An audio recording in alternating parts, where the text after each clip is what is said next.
அவராகிய இயேசு கிறிஸ்துவின் இனிய நாமத்தினாலே உங்கள் யாவரும் இந்த காலை வேளையிலே சந்திப்பதிலே மிகவும் மகிழ்ச்சி அடைகிறேன்.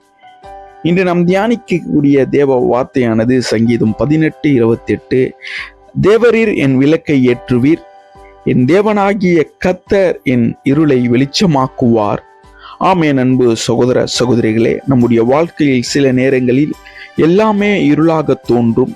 எதிர்காலம் தெரியாது, பிரச்சனைகளுக்கு தீர்வு தெரியாது, ஜெபத்திற்கு பதில் இல்லாதது போல தோன்றும்.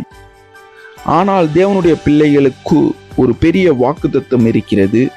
நான் உன் விளக்கை ஏற்றுவேன், உன் இருளை வெளிச்சமாக மாற்றுவேன் என்று கர்த்தர் கூறுகிறார்.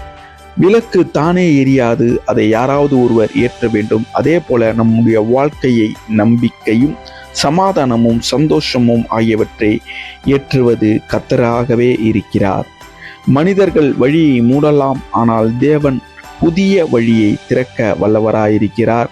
இந்த வசனத்தை எழுதியவர் தாவீது. தன்னுடைய வாழ்க்கையில் பல இருளான நாட்களை கண்டார். சவுல் அரசனால் துரத்தப்பட்டு குகைகளிலும் மறைந்து வாழ்ந்தார். பல ஆபத்துகளை சந்தித்தார். ஆனாலும் அவர் தேவனை நம்பினார்.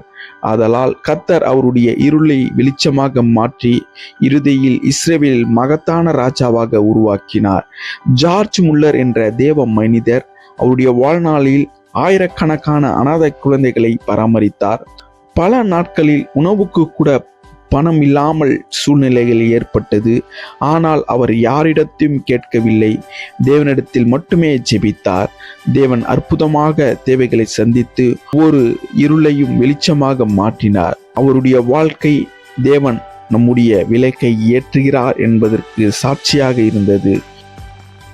என் அன்பானவர்களே, உங்கள் வாழ்க்கையிலும் இன்று எந்த இருள் இருந்தாலும், நோய், கடன், வேலை இல்லாமல், குடும்ப பிரச்சனைகள், மனச்சோர்வுகள் அல்லது எதிர்கால பயங்கள் ஆகியவற்றை நீங்கள் பயந்து கொண்டிருந்தால் கர்த்தர் அதை வெளிச்சமாக மாற்ற வல்லவராயிருக்கிறார்.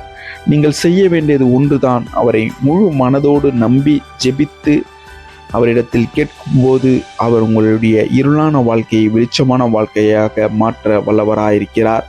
கர்த்தர் இன்று உங்கள் விளக்கை ஏற்றி உங்கள் இருளை வெளிச்சமாக மூடிய கதவுகளை திறந்து உங்கள் வாழ்க்கையில் புதிய நம்பிக்கையும் வெற்றியும் அருள்வாராக. ஆமேன். கர்த்தர் தாமே உங்களை ஆசீர்வதித்து வணங்குவாராக. God bless you.